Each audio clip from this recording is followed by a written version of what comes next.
Thank you so very much. It is great to be here.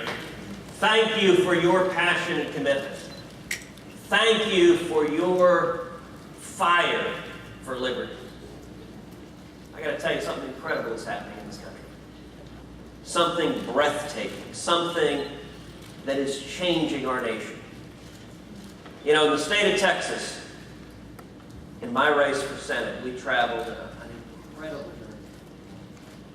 When we started this race a year and a half ago in Texas, I was at 2% in the polls. And the margin of error was 3%.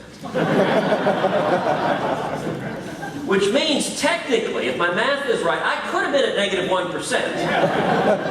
It might have been the case that 1% of Texans would walk into the ballot and right now not Cruz.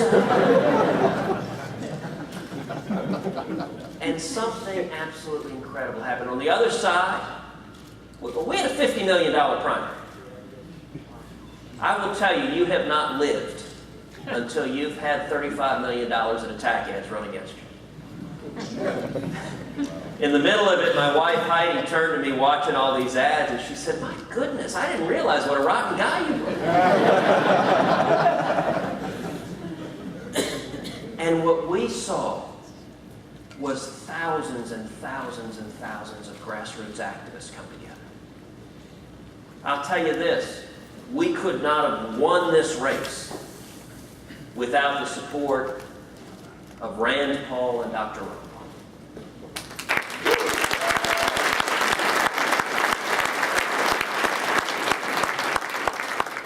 And we could not have won this race without the support of thousands and thousands of activists in the liberty movement pounding on doors, on email, on Facebook, on telephone. This race was a victory for the grassroots. And you know, that's the way politics is supposed to be decided. It's not supposed to be a dozen guys in a smoky room deciding who's next. And let me tell you,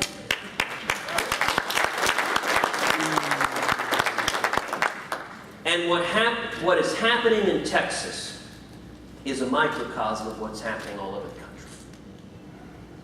Millions of Americans are standing up, saying enough already.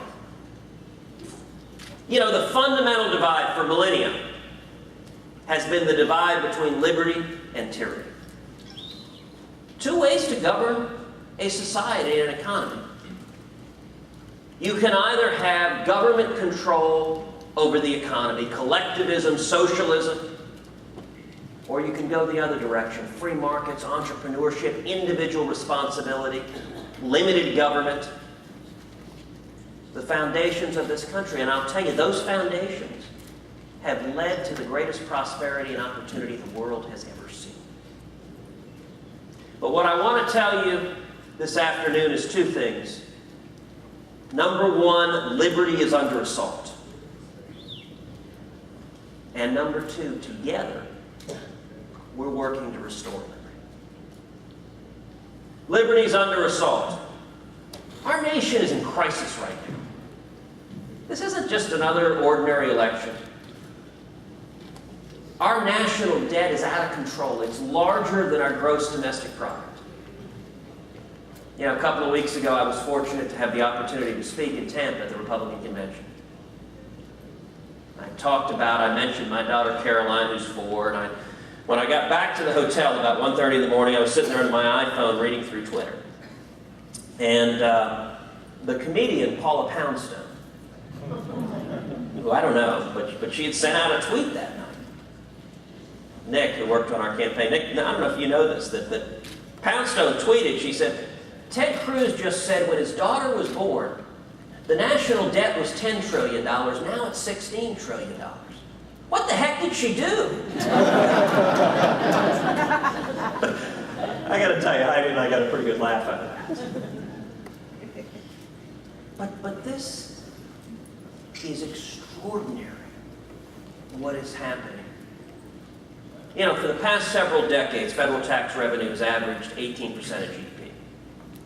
Federal expenditures have averaged 20% of GDP.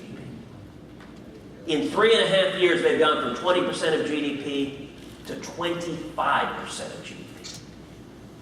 That's a fundamental structural shift, and it's a shift that is threatening the future of this country.